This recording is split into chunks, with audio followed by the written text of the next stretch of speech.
This is the Brave Ideas Podcast, brought to you by Aqua. Welcome to episode 23 of the Brave Ideas Podcast, the show that is all about bringing to light fresh perspectives from the worlds of digital and marketing. I'm Dan Herman. I'm a digital strategist. I'm going short on the housing market, and I was once attacked by a grizzly bear. And today, I'm here with my co-host. I'm Esther, Head of Conversation Analytics, and I'm always on time for everything. Ask Dan. No, you're not. Today, we're really excited to have as our guest, Kofo Asuni, Business Lead at Aqua Nigeria. Kofo, interestingly enough, used to be a swimming pool lifeguard and is totes international. And today, she's going to talk to us about what's happening in Africa. Kofo, what's new? Hi, thank you for having me. Excited to be here. Well, I'm here to talk about what's going on with digital in Africa, looking at global campaigns, global clients, and the realities of how these things work on ground in market. So, what's going on? How do they work on the ground? I think it's really interesting. I think when people are looking at coming into Africa, they're always a bit apprehensive and worried. And so I find that oftentimes they look at some, more developed markets and request that they launch into Africa. And so there are always these debates in regards to whether or not that's the best approach. And this isn't something that's new. All the global brands do it, whether you're working in Europe, whether you're working in the States. However, I think it's always important to remember the local nuances when you're developing these campaigns. In Nigeria, for instance, people are aware of digital. Everybody knows digital. Everybody's got a social media handle. Everybody goes onto Google to do their searches. However, there's a huge difference between doing it on a personal level and understanding how that impacts your business. And so there's a huge gap, I would say, in digital knowledge for professional use. And so it's interesting when you then start to look at that from a local perspective and see how global campaigns are then supposed to be launched in market when there's that gap in skill set. So if I'm understanding what you're saying, just to paraphrase, global companies and global agencies, specifically of marketing, are in Africa. They are operationalizing in different markets as the economies and these countries become more digitally developed. So the pressure is on in terms of the people in those markets who are operationalizing those campaigns to develop the necessary skills to make these campaigns successful in these markets. So that's really interesting. I think it goes to show how far Africa has come in terms of how markets and international brands are connecting with it. But also, it's quite interesting that you say that the skills are not developed. Why is that? Well, because digital to a certain extent is fairly new in the market. And it's driven by mobile. It's not driven by your PC or your laptop or great internet connections on those devices. It's really driven by the mobile. And so it's new. Mobile penetration has really increased in the last 10 years. And so it's only been in the last 10 years that people are really beginning to not get acquainted, because, everybody has, understood what the internet was and everything else beforehand. But it's only been in the last 10 years where internet penetration is really now bringing that need to our clients and to their brands. And so unfortunately, fortunately, depending on how you look at it, there's still that gap. People, as I said, are aware of it. There are various schools and various markets that are now tapping into digital and are trying to teach people about it, but it's still very much early days. And so you do have little pockets of schools and pockets of great people that really understand digital, but unfortunately, I don't think it's vast enough to be able to support the volume of business that's potentially coming our way when it comes to digital marketing. Yeah, it's really fascinating for me. I've heard of this concept of leapfrogging. For those of you who don't know, the idea of leapfrogging is that economies or markets skip certain phases in their digital development and move 2 steps ahead without building initial infrastructure. So conventional markets like South Africa, America, London, whatever, they started with a very much a desktop-based digital world. They built in full infrastructure around desktop connectivity, and then mobile came and disrupted that. So they had to build new mobile technologies. But in Africa, we skipped the desktop. Sorry, not in Africa, but in some markets in Africa, we skipped the whole desktop thing, moved straight to the mobile thing. So all of that initial development kind of didn't happen. But in a lot of ways, the leapfrogging has made mobile much bigger and much more endemic in terms of how people utilize it in those markets, which is something that we find it difficult to compute. Because, I mean, I think, like, in our experience here, I mean, we find people, like, what are we going to do on mobile? And we think of mobile as just a channel of digital, where mobile is actually the sum total of digital in Africa. It poses kind of different challenges. So it's not even mobile first, it's mobile only. And global markets, I think, would struggle to come to terms with that fact. I don't know what your thoughts on that are. Well, my next question was going to be exactly in line with that. Although digital is new, we're jumping straight into technology that's already advanced and already at the same level as the rest of the international markets. So I don't know if that's where the difficulty comes in, is that you're already jumping into a really advanced technology, but the groundwork, like Dan was speaking about, has not been done yet. Exactly. And, you know, that's the thing. I mean, and one thing that I absolutely love about working in this market is the creative solutions that people come up with. You know, it's absolutely amazing. And so you're right. It's not that people are unaware of the ability of digital, but to your point, we've just kind of skipped past certain stages, and we're now launching with these amazing apps, and we're launching with platforms. However, you know, at the same time, because we've kind of skipped some of the initial steps, sometimes our digital landscape is then incredibly fragmented because we haven't necessarily thought about it. Okay, let's take a step back, let's get from A to B, let's follow the customer journey. Instead, we've launched, you know, different platforms, which is great because we know those platforms are needed. However, I think at the same time, sometimes we're missing that integrated approach across digital platforms, and also how it speaks to ATL. There's a huge, you know, I think there's also a division between digital and ATL, where people think, oh, ATL is one thing and digital is another. And, you know, one of the key things I keep on pushing is the fact that it has to be integrated. Remember, we're still talking to one consumer here, and they're not going to look at ATL and then think, oh, wait, but this is a completely different brand online. And so I think having that integration is key, and, you know, taking people kind of a step back to say, okay, wait, hold on. Before you launch this platform, what's the objective? How is this going to work across all your other digital platforms? The one thing I would challenge is that I don't believe that the drive towards integration is a uniquely, I mean, and I don't think you've positioned it as such, I don't think it's a uniquely African problem. And I think that, you know, it's a reality even in South Africa. I mean, look, I'm sure that certain developed markets have marketers who are in that kind of world. Obviously, they're a bit more advanced down that continuum. In fact, I saw a stat around how the UK's investment in digital has now reached over 60% of the total media mix, or even above, so it shows that budgets are moving into that world. And I think we have a similar issue in South Africa, where people are stuck between, you know, they're brand marketers who do ATL, and they see digital as just like a bolt-on or an add-on to kind of add to that. That does go, I think, to your point around education and client education, but it's not I don't think it's unique to underdeveloped marketing environments. Yeah, and I completely agree with you. I think it's a global thing that we're seeing, because I think we went through a stage where, integration, then we kind of broke out to specialized agencies, then we wanted our digital agency, then we wanted our data agency, and now again you're beginning to see this move back to integration. Everybody just wants one agency that can do it all, which is great.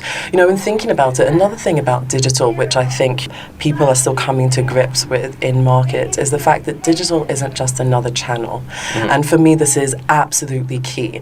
Digital is changing the way we have to communicate with our consumers. We can no longer sit there behind a billboard and tell our consumers, this is what I want you to hear. We need to really start engaging with them, and not just engaging with them about our product, but engaging with them about their life and giving them those life solutions. And so, you know, I think we're getting there. I think people still think of digital as a platform, and there's still that push of saying, no, it's not just a platform. You have to adapt the way you talk to people. I really like something that you said earlier around problem solving and coming up with solutions, especially in African markets. Doing a stint in New York and having experience of working there, just understanding the difference between how we operate here in Africa versus how the American market operates is we sometimes, in terms of that digital world, face a lot more challenges, from load shedding to connectivity, etc., but are really good at coming up with the solutions and finding a way around the issues. I would just like to know from your perspective, how do the global clients or the global investors, etc., how do they better support us in terms of those nuances that we face? And I think that's so important. I think regular check-ins with the market are incredibly important, because you can come up with an amazing campaign, but then forget that in Nigeria we may not have power all the time, or forget in Nigeria that people sit in traffic for 4 hours, and that could really change the messaging of your campaign. And so I think it's really important for global brands that if you are looking at targeting Africa and all the markets within it, that it's important that you check in with those markets on a regular basis as you're developing your campaign or your platform, to just make sure that it's speaking to the target audience. And it's not easy. I mean, in Nigeria alone, we have over 250 different dialects in one country. Wow. So by the time you think about one country and then think about all the various, the diversity within each market, for me, it becomes incredibly important to touch base. And, it's hard because you'll never be able to talk to your customers in all 250 different dialects, but at least you can get as close as possible to your consumers to understand their pain points on a day-to-day basis and how they think about things from a user experience perspective to a cultural perspective. So my recommendation is, if you're going to be doing, looking at a global campaign in any market, please make sure you're having regular touch-ins, but catch-ups with the market. It's the new scrum. I love touch-ins with my clients. I don't know that. So I wanted to ask you, just to, in terms of Africa though, and in terms of our incredible life here and our incredible skill that we do have here, why should those global markets invest in Africa? Oh, are you kidding me? Africa's the last frontier, essentially, and Europe, America, Asia, South America, they're kind of, everybody's got their eyes on them, like India and things like that. But after that, where else? And, stop and think about it. Nigeria, we've got over 170 million consumers. Hello. If you're an FMCG, you've got a huge market in Nigeria alone, and that's just one country out of how many in Africa? So can I be a bit controversial, please? Okay. Please. So, I'm listening to this conversation, and there's no question that there's an opportunity on the continent of Africa. I think that it's really important for us to orientate ourselves around potentially an idea, is that there is no such thing as Africa. This idea of this monolithic continent where you can, it's all one size fits all kind of solution, it's not practical and doesn't make sense. And I think it's such an important point to raise, because the risk that we have, and when we talk about our global agencies, global investors, businesses, global clients, global brands, and the role that they want to play in Africa, is that they actually have to understand and be serious about understanding the specific nuances of the consumers in this market. So, as you said, listen to consumers, touch in with your market, get a sense of what's happening there. It's so important, because Africa is not a country. Africa is bigger than that. Africa is... I don't want to say it's the biggest continent, as Jacob Zuma may have mentioned previously. But it's definitely it's got a lot of countries in it, and it's very big. Yeah. And each country is very different, and they speak different languages, and they have different traditions and different issues. In Nigeria, as a great example, it's an extremely diverse country from north to south to east to west. There's so many different cultures at play, and so many different contexts that people find themselves in. So, Kofo, I guess my question to you is then, how would, beyond the communication with your agency, what do you think is important for brands in the context of the multiplicity of what Africa really is? How do they deal with that? I think what you said is very, very key. If you're going to come into Africa, you have to be serious. And if you're not willing to take that risk, then don't bother. I think it's incredibly important, not only for the brands to use their agencies, but to come into market themselves. Because there's one thing sitting there reading an article, and as you're in your, beautiful apartment in New York, reading an article about, what it's like to be in Nigeria. And it's another thing for you to actually come and see for yourself, experience it. And I'm not just talking about Nigeria, whatever market you're looking at going into, come into the market and see it. Yeah. Because if not, you'll never understand, and I've actually experienced that with some of my aquanauts, when they first came to Nigeria, they're like, oh, Kofo, you need to do X, Y, Z. And one day later, their perspective has completely changed. And it's now like, oh, I now understand. I now understand why meetings are 4 hours late because you've been sitting in traffic. Oh, I now understand why some of these things are just hard to push through. Or I understand why some things are actually quick to push through. So I think, don't just rely, to our global brands, don't just rely on your agencies. Come into market and experience it yourself, because if not, you'll never understand it, and it'll just be some abstract idea for you. It's so true. I mean, even between you're at Aqua Nigeria, we're at Aqua South Africa, even the differences just in how the agencies need to be run and do their business. We firsthand getting experience of that difference. Kofi, if there was one thing you'd like to take out of this conversation, what would it be? I would say there's so much potential in the continent, and if brands are going to be serious about it, they need to be serious about it and come in, experience it, touch base with the markets, make sure you really understand it before you think about coming in, because if not, you're going to come in with a different perspective, it's not going to work, and you're going to be freaked out and leave, whereas that's not the solution. Before you come in, just make sure that you understand the market, you've been there, you understand the people, you understand marketing in those countries, and I'm sure it'll be fine. Let's make this work. There's so much to do in the market. Kofo, thank you so much. So if people want to find out more about this topic or more about you, what do they need to do? Well, they can reach me on kofoa@aquaonline.com. I'm always available. Thanks, Kofo, and thank you for listening to the Brave Ideas podcast. If you liked what you heard, please subscribe on iTunes, Stitcher, or YouTube. And while you're there, leave us a rating and a review or a comment. We'd really appreciate it. For more awesome content, please visit Brave Ideas blog, which you can find at aquaonline.com/Brave Ideas podcast.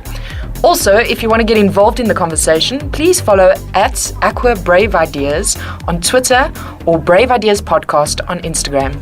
If you want to keep in touch with me, Dan, you can follow me at Elhermo, ELHERMO, on Twitter, and Elhermo23 on Snapchat and Instagram. And you can follow Esther. I'm esther.mcgear@live.com. Special thank you to Kofo Asuni, our guest. Thanks to Matthew Klavansky for music and production. Thanks to Johan Buerta and Eris Ghoos for the art direction. And to our distribution team, Safiso Kumalo, Magesh Ramsamy, Sisana Kumalo, and Nicola van der Meulen. That brings us to the end of the show. We'll leave you with one final thought. There are no original ideas, only original people.